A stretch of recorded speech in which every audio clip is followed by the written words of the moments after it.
Hello, Pancake Dwellers, and welcome to another one of my Zwift races. Today we're going to be doing the BC Galetta Donut Race, which is actually one of my home races in Toronto, Ontario. So I've done the real life donut ride, and it's one of the most popular rides in Ontario. We get 100 to 200 people out during the peaks of the summer, and it's always great fun.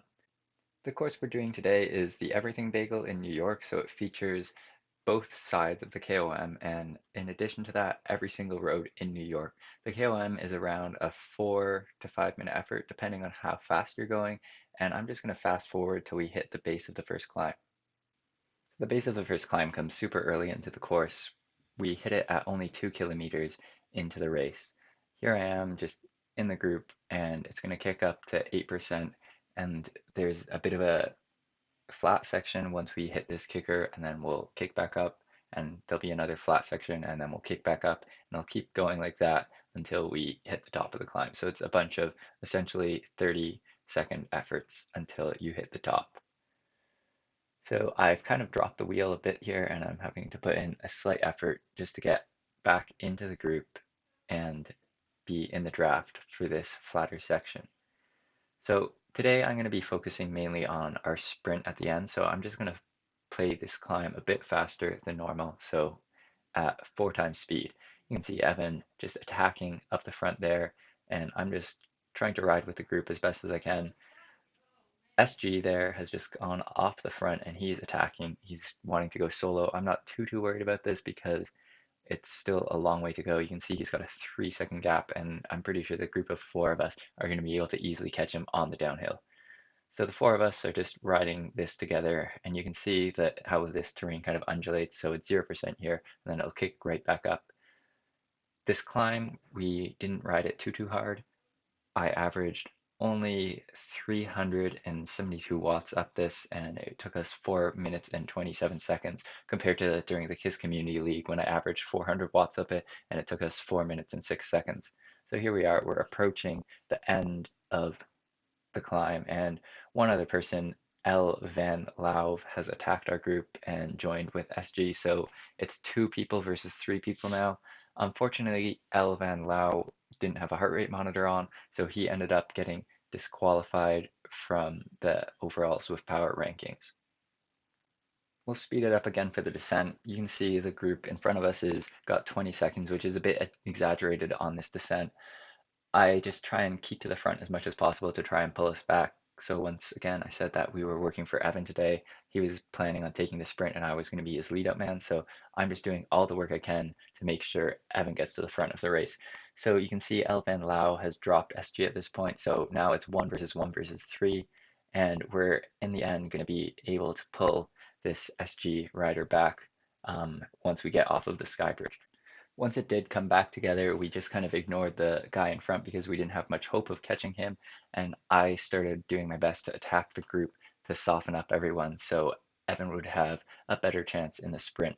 So you can see I'm coming to the front here and I'm putting in an attack, and these attacks are good because you can see exactly who's quick to jump on your wheel, so who's fast into the orange numbers. They're the motivated riders who you have to be looking out for. So that attack was just kind of a feeler to get a sense of how the group was feeling.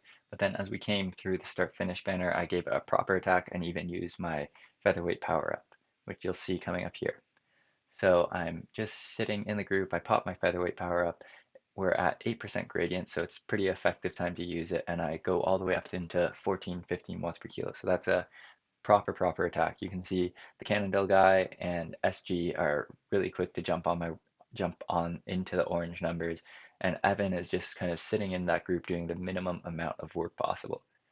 Me and the Cannondale rider had a decent gap, but we weren't working together, so it was obviously not going to stay away, and it wasn't too much of my concern. So we're going to fast forward, and we're right at the base of the sky bridge now. There's going to be a bit of a kick and about a minute and a half worth of effort, and then we're going to be rolling around on the top of the sky bridge, just commuting through the park. So here we go, up the first little kick. It's going to get all the way up into the 10% here. And our group was just kind of sitting together. No one was really attacking until now. Evan's just going to put in a bit of a dig. And you can see instantly everybody's reacting. And that just means that everybody's super fresh. and we're going to have to work hard to break him down on the climb. I'm just going to speed it up again because nothing too interesting happened at this point. I gave a bit of a dig over the top of this last roller, but then it flattens out and we all just stay together. There's a group of bees in front of us here that some riders try bridging up to, and we end up catching them, and we just sit in with them the rest of the time on the sky bridge and just ride around and take it fairly easy on the sky bridge. So you can see that the couple riders I mentioned at the beginning of this are all still here. So this No Power, this SG rider, and the Cannondale rider. So you can see based on my power graph that we're not going too hard. There's a lot of blue and a lot of gray during this skybridge section.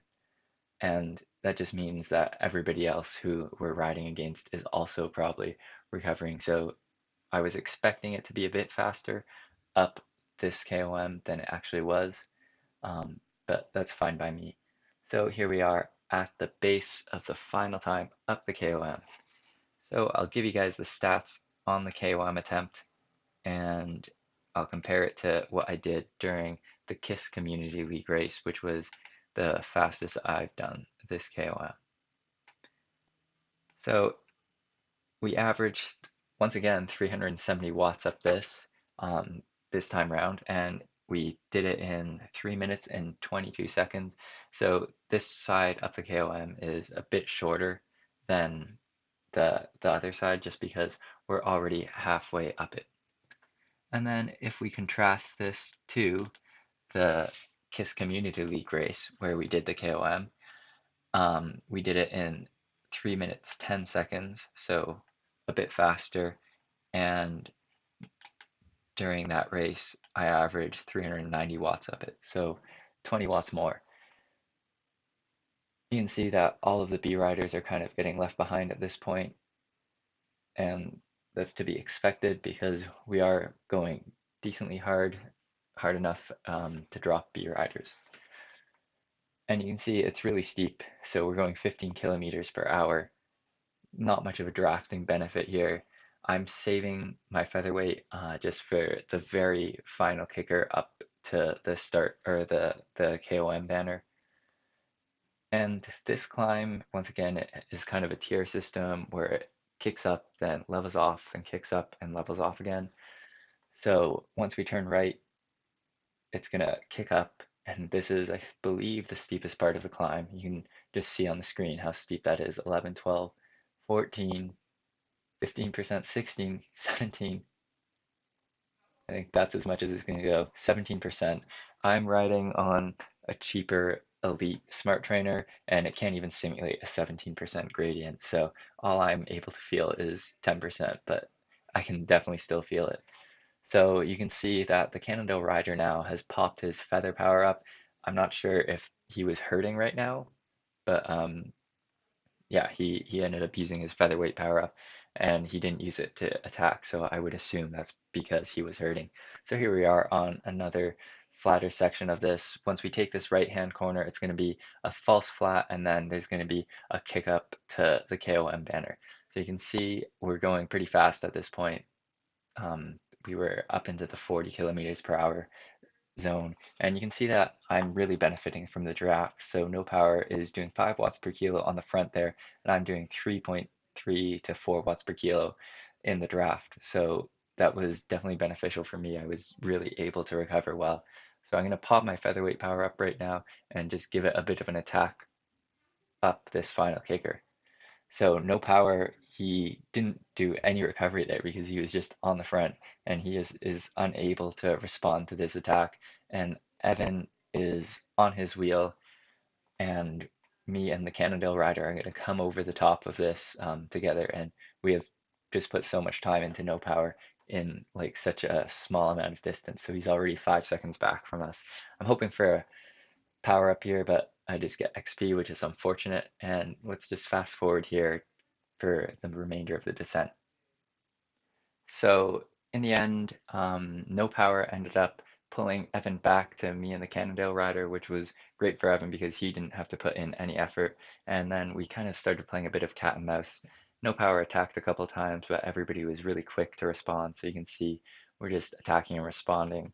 And in the last around 2 kilometers, we all sat up and we sat up and ended up going slow enough that SG miraculously ended up coming back to us.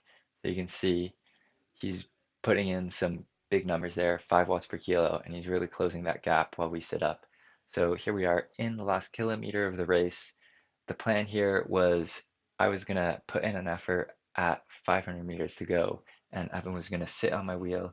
I was gonna lead him out, and he was going to take the sprint win and come around me with around 150 meters to go. In addition to that, I was also covering any attacks that would go off the front in the last 1.5 kilometers. So Evan didn't have to worry about that. He just had to sit in, conserve energy, and prepare himself for the final sprint. He also had a draft, or not a draft, an arrow power up, which he had saved from the first time up the KOM. So he was sitting on that for pretty much the whole race. So here I am using my drafting power up, not getting any benefit from that because no one's in front of me, obviously. And I'm going to start my lead out now. There's Evan. He was the one who just popped that arrow power up. The Cannondale rider, he has a featherweight power up. Too bad for him. Not the greatest power up. And I'm just trying to lead Evan out as best as I can. And there Evan goes around me, 13 watts per kilo. And he's just got to hold that effort to the line and hold off no power. So you can see no power is getting in his draft and starting to take some momentum. But Evan ends up holding it to the line by about 1 bike length. You can see he took it by zero point 0.1 seconds. So that was a successful lead out. And we're really happy with that result. Thanks for watching, everybody. I hope you enjoyed watching me and Evan's tactics and see the race unfold. Let me know if you guys ever do this with your teammates. And if you want to see more videos like this, don't forget to like and subscribe. See you next time.